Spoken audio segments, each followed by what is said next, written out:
जय श्री कृष्ण, जय श्री राधे, जय भगवत गीते, जय गुरुदेव। ओम ओम ओम। आज हम श्रीमद् भगवत गीता जी के प्रथम अध्याय श्लोक 24 और 25 का सरल अर्थ और तत्व भाव। इसके पूर्व श्लोक में अर्जुन ने भगवान कृष्ण से कहा कि मैं युद्ध भूमि में खड़े हुए इन सब योद्धाओं को देखना चाहता हूँ। ये युद्ध की इच्छा से यहाँ खड़े हैं और दुर्बुद्धि दुर्योधन का जो हित चाहने वाले, भला चाहने वाले राजा लोग यहाँ पर एकत्रित हुए हैं, उन सबको भी मैं देखूँगा। एवं उक्त्वा ऋषिकेशे गुडाकेशेन भारत सैनो उभय मध्य स्थापित्वा रथ उत्तमम् भीष्म द्रोण प्रमुक्तः सर्वेषां च महीक्षिताम् उवाच पार्थ पश्य एतान् संवेतान् कुरून् इति। संजय बता रहे धृतराष्ट्र को कि गुडाकेशन अर्जुन के इस प्रकार कहने पर भगवान कृष्ण ने दोनों सेनाओं के बीच में उत्तम रथ को, श्रेष्ठ रथ को स्थापित कर दिया, खड़ा कर दिया। विशेष रूप से भीष्म पितामह और आचार्य द्रोण के सामने और जहाँ पर अन्य सभी राजा भी उपस्थित थे, वहाँ पर खड़ा किया। और अर्जुन से भगवान कृष्ण इस प्रकार बोले कि हे पार्थ, इन सब कौरवों को, जो कौरव पक्ष की तरफ खड़े हैं, इन सबको अच्छी तरह देख लो। अब इस श्लोक में सबसे पहले संजय ने अर्जुन को एक नए नाम का संबोधन किया, एक नया नाम दिया, गुडाकेश। इसका अर्थ है, गुडाक बोलते हैं निद्रा को, और जो निद्रा को जीत ले, अर्थात जिसने अपनी नींद को जीत लिया, वो गुडाकेश। और अर्जुन ने अपनी निद्रा को पूर्ण रूप से जीत लिया था। अर्जुन को नींद कभी सताती नहीं थी। अर्जुन बिना नींद के, बिना सोए भी रह सकते थे और बिना आलस्य के अर्जुन अपना कार्य करते थे। इसलिए इस शब्द के माध्यम से, इस नाम के माध्यम से संजय धृतराष्ट्र को एक बार पुनः चेता रहे हैं, बता रहे हैं कि अर्जुन जैसा सजग, संयमी,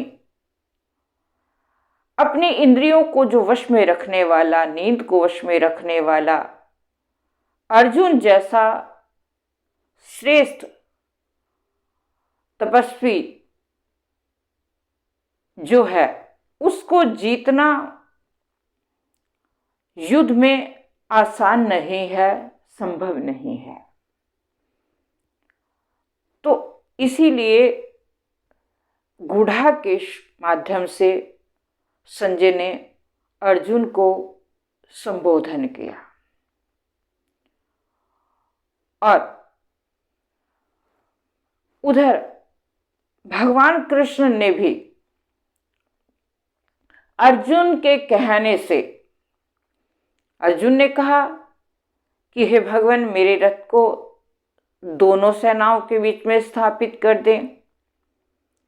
तो भगवान कृष्ण चाहते तो उसके रथ को कहीं भी स्थापित कर सकते थे, लेकिन भगवान कृष्ण ने भी अपनी एक नई लीला करनी थी, एक नई उद्देश्य को लेकर, और वो उद्देश्य भी ऐसा जो पूर्व मानव जाति का कल्याण करने वाला, युगों युगों तक, पूर्व युगों युगों तक मानव जाति को एक कल्याण का मार्ग दिखाकर उनका उद्धार करने के लिए, एक सन्मार्ग के लिए भगवान कृष्ण ने वहाँ एक अपनी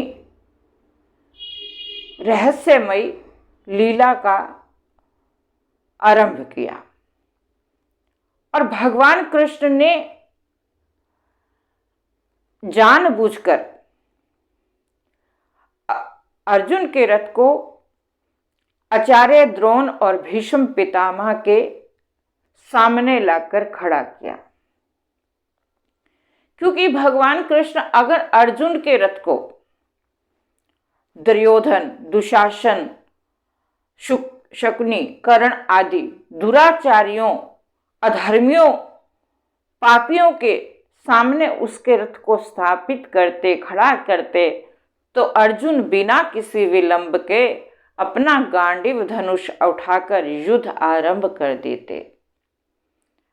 लेकिन भगवान ने अपनी एक रहस्यमय लीला करने के लिए अर्जुन के रथ को सबसे पहले आचार्य द्रोण और भीष्म पितामह के सामने खड़ा किया,